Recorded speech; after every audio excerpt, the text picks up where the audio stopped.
That's a really good question, and many people ask me what my original inspiration for the movie was. They're always surprised to hear that it really started almost as far back as my original interest in creating movies and visual effects was. I was always fascinated with movies, and at a very early age, I have a blurb in my visual effects book that about 4 years old, I borrowed my father's Super 8mm movie camera, and I think I did like an espionage type hide and go seek with the landscape guy in our neighborhood. That was my very first movie, which I actually have the footage from that my dad found after he developed the footage that he had actually shot, and that was on the tail end of the movie. So I was always making little movies and animations. I loved all the old Ray Harryhausen movies, all the old Japanese Godzilla movies and monster movies, and I especially loved Star Trek and science fiction.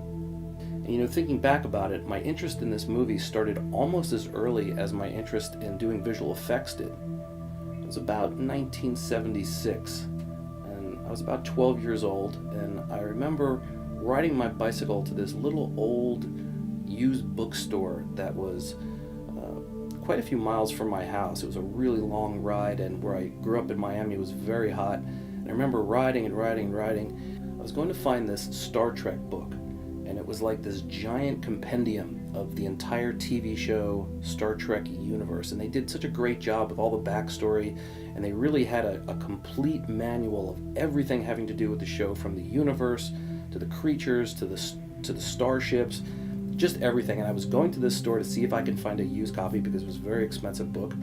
And I remember there was this old guy who ran the store, and he was really kind of gruff, and I think he didn't like kids. And he would give you this dirty look when you walked in as a kid, and he was always kind of looking at you like he was accusing you of stealing something. And in this store, it was kind of this haphazard, just books everywhere.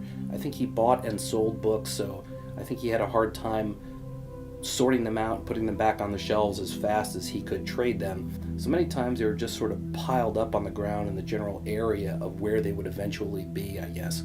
And in this bookstore, the science fiction section was sort of sitting next to the alternative belief and paranormal section, which happened to be right next to the religious section. And so I remember sitting there on the floor of this used bookstore and sitting on this little rectangular cut piece of carpet. And I'd already gone through all the books on the shelves, and the book I was looking for wasn't there. But there were these big stacks of books that if you wanted to take the time to go through them, you could. And I was going through these books trying to find this book I was looking for. And I happened across two books. The first was Erich von Daniken's Chariots of the Gods. And I thought, wow, this is really interesting. It's not what I'm looking for, but it's really cool. And it was only a year old or so it was in relatively good condition. And the second one was Zecharia Sitchin's The 12th Planet. And I only had enough money for one of the books, so I was going back and forth through, and I remember looking at one of the pictures, one of the illustrations in Chariots of the Gods, when this shadow came over me, and the window of the bookstore was sort of behind me, and so there was somebody who had approached, one or two people had approached behind me, and it sort of covered the light that was coming in from the window behind me. And as I looked up, there was this old man and an old woman, and they were looking at what I was reading. And again, I was in the alternative belief section, which was, remember, next to the religious section. And the old man takes a step closer, and he looks at the title of the book that I'm reading, and he's got this scowl on his face. And he reaches over and he grabs a Bible off the shelf, and he points at me, and he says, "There's only one God, and this is his book. And this is the only book that's important. This is the only book you need to be reading." And he hands me this Bible. So as a child, I'd obviously seen and read Bibles before, and I was a pretty good reader for that age.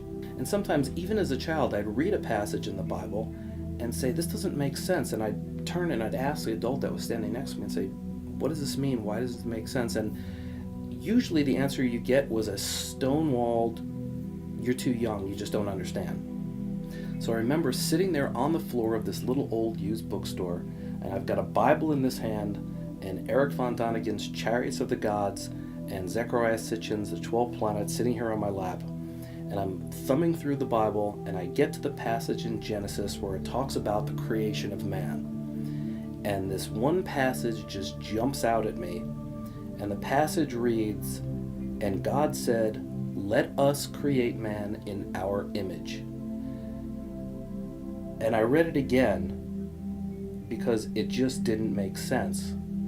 The old man, who was red in the face and angry and pointing at me and very determined and very sure of himself, had just told me there's only one God. You shouldn't be looking at this book named Chariots of the Gods that infers multiple gods. There's only one God. And I'm reading this passage again, and it said, let us create man in our image. And I thought, surely there's got to be something wrong. Maybe this is a misprint. Maybe there's an error. So I run over to the area, which is the religious section, which is right next to this alternative section, and I pull another Bible, and sure enough, it says the same thing. And I pull another, like I think it was a King James version, and it says the same thing. I pull a Jewish Bible, and it says the same thing. And I look down at Erich von Daniken's Chariots of the Gods, which is plural, and I'm looking through some of the things in Zechariah Sitchin's book, and I'm looking at this, and a light clicks, and I said, this is a great story. And I'm a really level-headed kind of person. I'm not one of these people who jumps into the, I'm not one of these tinfoil hat wearing evangelical, alien kind of people. But this, I know, is a great story. So I scoop up these two books, and I race to the front of the bookstore, and I think I haggled the deal with the cranky old man at the front, and I raced home, and I devoured these two books. And, it really wasn't that long after when Star Wars came out. And Star Wars was really the first movie that had some special effects. I had figured out from the old Ray Harryhausen movies how to do stop motion animation, so I was doing some of that, and some stop frame animation where I could make things appear and disappear. But seeing the first Star Wars really got my mind going into some effects that I had never seen before. Things like those lightsabers and laser beams, and these were things that were not as sophisticated in the past. These were some really new cutting edge things, and that really was the spark for my love of visual effects. Special effects I'd always been very interested in from a very early age, but doing visual effects and optical effects, that became the spark. So the spark for visual effects and the spark for the creation of this movie really happened pretty much at the same time.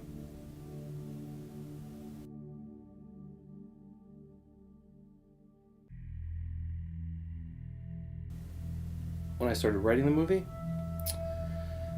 I was probably about 25, 26 years old, and the Star Trek series Next Generation was running, and I really enjoyed this series. I wasn't a true Trekkie in the sense, but I really loved the writing of the show. I love the forward-thinking aspects of the show. I love the way I'm a real guerrilla filmmaker, so I love the kind of down and dirty way that they kind of threw together things and really just kind of pulled it off because of the story. They made the effects, which could be cheesy, it just worked because you were involved in the story, and the cheesiness of some of the effects really didn't matter. And at the time, they were pretty cool effects too. But the Next Generation was like a next evolution, for me anyway, with that show. And I became really fascinated and wanted to try my hand at writing. So I actually wrote 2 spec scripts for the Next Generation and submitted them. And they took a long time to write. The first one, I had written one script before for something else, but it was really the first time I had written in a TV format. I had written a screenplay in a movie format before that, but it was the first time I had written in a TV format, which is quite a bit different. and really took me some getting used to. So it was a lot of just technical challenges, and at the time we really didn't have computers like we had now, so a lot of it, I think I wrote it on an Apple II computer with just a regular word processor, and it took a long time to write those. I invested a lot of time and a lot of hard work in really learning the process of screenwriting, learning about the characters in depth, the characters' history. I knew that from an early age, and doing so much studying of the whole Star Trek universe, let's say, that they've got such an in-depth backstory to everything. I knew that it was really important and really critical to get the characters right, to get their histories right. And in fact, part of the screenplay that I really wanted to sort of bring was some aspects of the characters' histories that were written in their kind of their backstory journals, but really never shown too much. And I used those, and I had some really creative. I was always very interested in mixing real science with science fiction, and that may be a little bit redundant, but my thought was always to teach someone something that's real within the context of a science fiction. So it's not really science taken to that nth degree to where it's unreal anymore.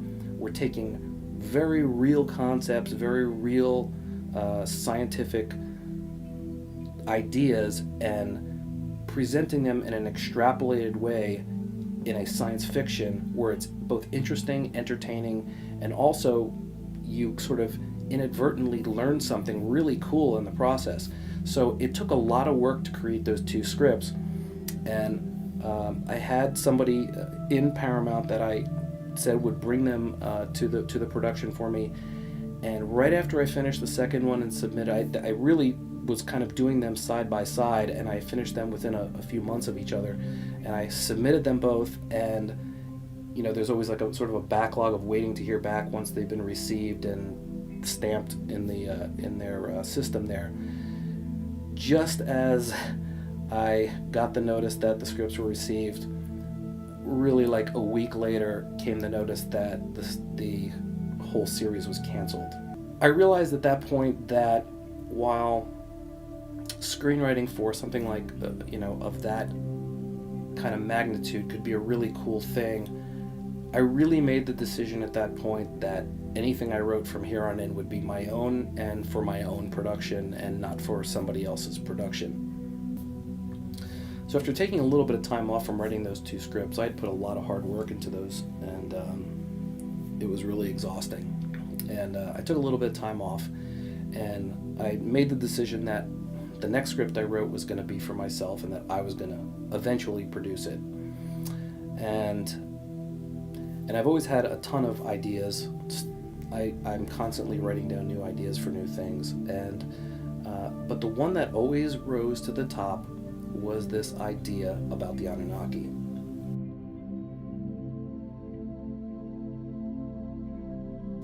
And over the course of the previous few years, I had a whole slew of conversations with some friends of mine who were brought up in a very devout, fundamental religious kind of background. And we had very in-depth conversations, and they were just really cool, open-minded people, but they were just fascinated and really wanted to know more about the things that I had learned growing up, which were more, I guess, your basic American scientific schooling of things like dinosaurs, which they thought was like fiction. They didn't think that was even really possible. They thought dinosaurs didn't exist. Things that we talk about, creation of the universe and creation of the planets, was just completely foreign to them. And it was really cool because they were really open-minded people. These weren't closed-minded fundamental religions that you normally think about. These were very open-minded people. And likewise, I was very interested and curious about the things that they were brought up and taught. Things like the book of Revelations, and things that they were very knowledgeable in the scripture that they had learned. And I was as fascinated with the things that they had discussed as they were with things I was discussing. And the things that came out of those conversations for me were really the extrapolations of what if. And from that, what I mean is, while they were trying to be open-minded to the ideas I was presenting to them, which was things like the dinosaurs and the planets and the way the solar system and the way the universe as we knew was perhaps formed, I was trying to be open-minded to the things that they were discussing regarding the book of Revelations and the book of Job, and things that they had learned that they believed to be true. And what was interesting was, rather than taking it from a controversial standpoint where we're butting heads, I try to take it from a, what if a person from that time, a person from thousands of years ago, was here in this time now? How would they describe things that they saw? And there were so many of them that it was just really quite astounding. But the first one that pops to mind was, they were talking about the apocalypse, and I'm probably going to get the way that this is said wrong, so don't hold me to this.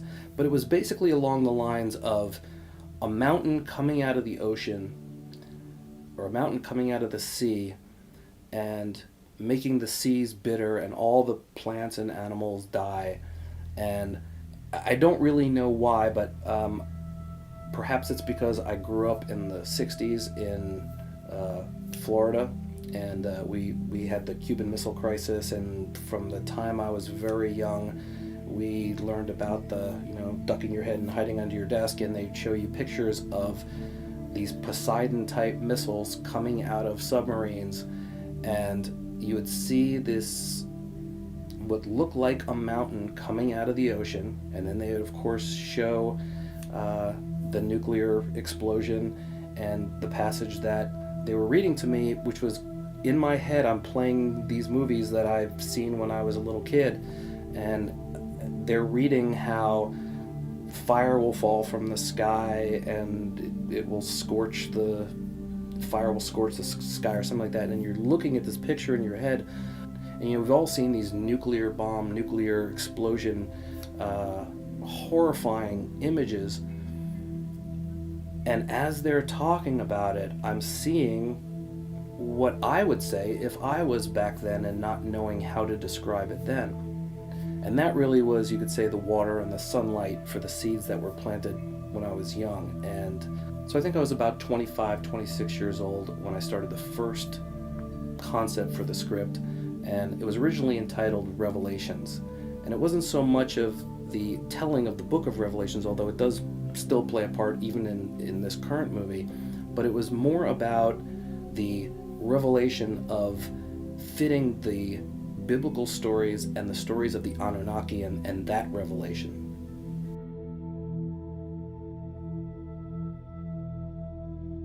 Yes, I have said that there have been quite a few revelations during the course, not only in the later years, but even in the first development research for this movie.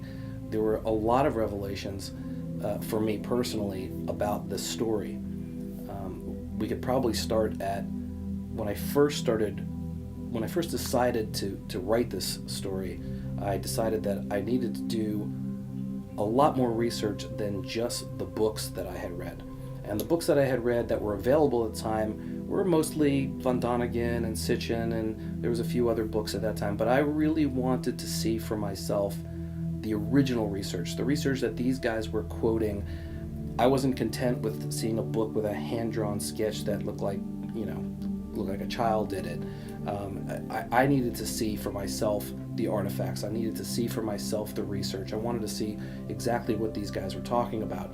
So, to my dismay, the only few places that actually did this kind of, or that were actually present at these digs, because that part of the world was really closed off to American involvement in archaeological digs after a certain point, was really the University of Chicago and the University of Pennsylvania. And so I went and visited, the first place I went was University of Chicago, and I just devoured all of the information, and luckily they had in their possession for sale books from the original people who did the archaeological digs at that time, and they had written about their findings, and they had written all of the research they had done. And for me, this was a gold mine, and I think I spent pretty much every penny I had with me on that trip on books, because I knew that at that time, there was no Amazon, there was nowhere else to find these books. They weren't in stores, they weren't, available for the general public. These were like academic books, and I just grabbed all of them. Anyone that I could afford, I grabbed all of them, and I came back and I really just devoured those books. At the same time, I was continuing to develop my special effects and my photography and my trick photography, and getting into more and more complicated and sophisticated type of visual effects and trickery, to start producing some really cooler and cooler things. And one of the ones that I'd always been fascinated with were UFO photography. And I think I did my first fake UFO images. I was probably, I would have to say, maybe 6 years old, 7 years old.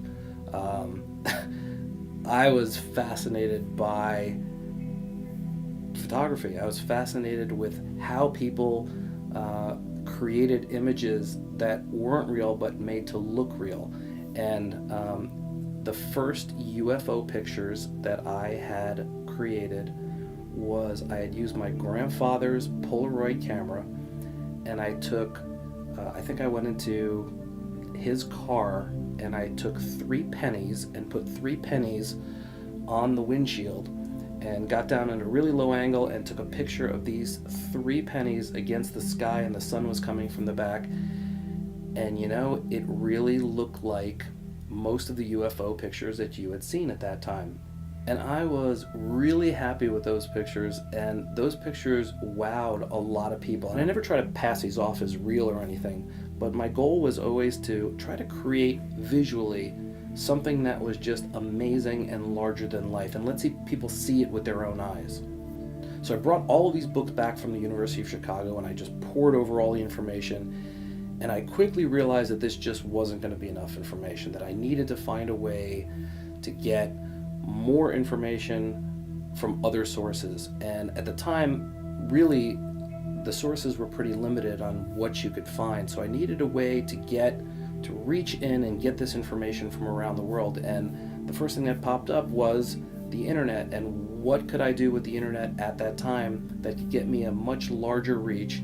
And I know from my family, who came from many European countries, that a lot of times it's just word of mouth and stories that come, and I thought, this may be at least a lead, it may be at least a start to finding some of this information.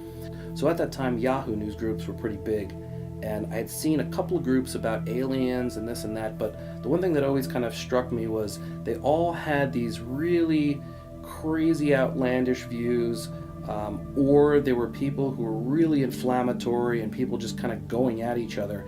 So around 2003, I decided to create a news group for the development of the movie, with the idea being that it would be a sort of safe territory, a safe haven for people to come and bring any stories that they'd heard, and really just be able to share information about this topic from whatever they'd learned from wherever they'd learned it.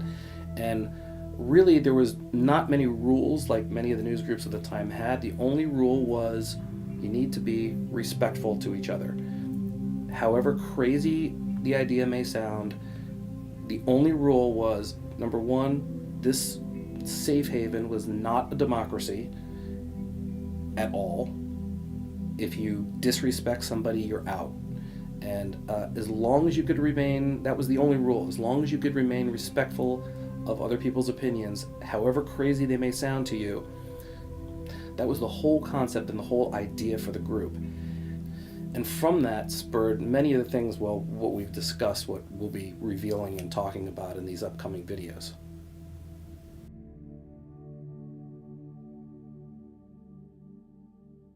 Okay, yeah, the first revelation. The first revelation came when I started creating the concept designs for the movie. And one of my really strong beliefs for this movie was that we had to remain as true to the real history, the real carvings, the real artwork. We had to remain as true to archaeological fact, as much as we know it's fact, as possible. And this couldn't go and divert into some wild, crazy thing. The idea, again, going back to the conversations that I talked to before, where we were taking the position that these people from this time, thousands and thousands of years before the Bible was written, were not carving some wild, crazy figments of their imagination. They were carving, or trying to carve, or trying to depict what they actually saw. And so with that in mind, we started reverse engineering, if you will, some of the original carvings, some of the original artwork, some of the original statues. We started reverse engineering, saying, okay, if this is what it looks like, how would this be functional? And again, my artist and I, when we sat down to go over these designs, one of the first things that we did was said, this has to remain true to the original carving. And the first thing we decided to tackle, obviously, was the wing disc spaceship design.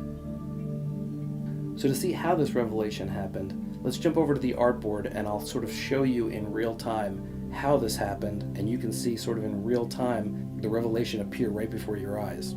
So the first thing we had to decide was which version of the carving that we were going to use, because in ancient times there were many different versions of this carving depending on whether you're looking at Sumerian, Assyrian, Babylonian, Egyptian. They all have sort of different versions. There's many different versions of the wing disc.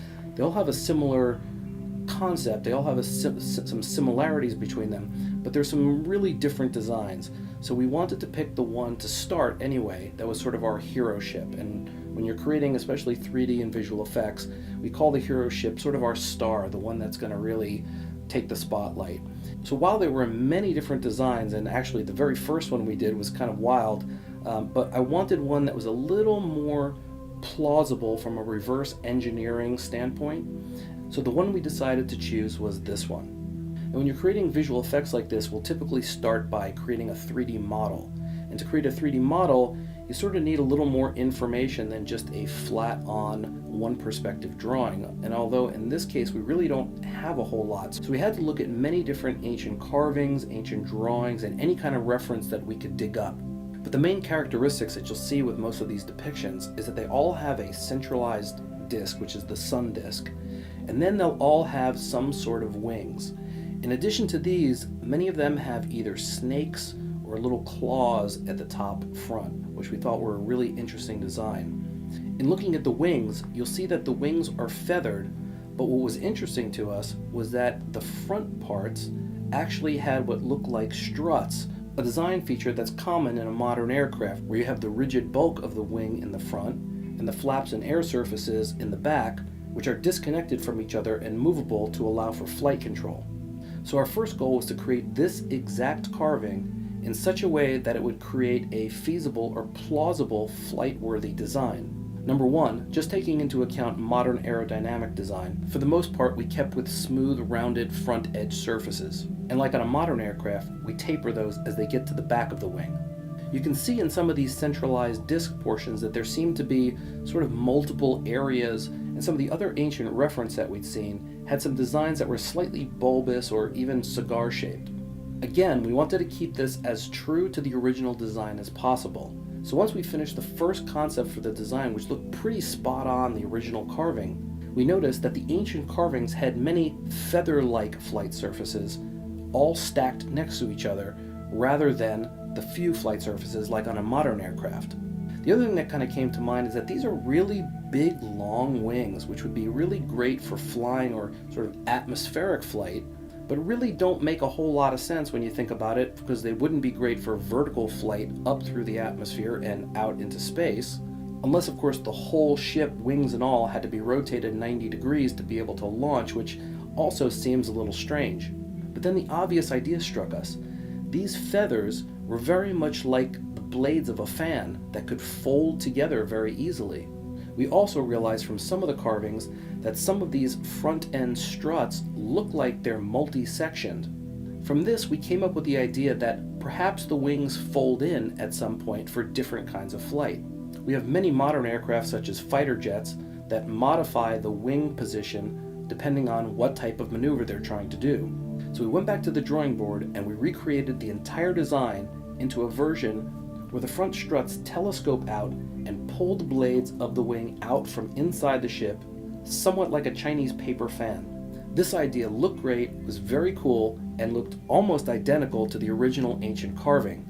But the first time we did the animation folding the wings in, the first revelation was staring us right in the face.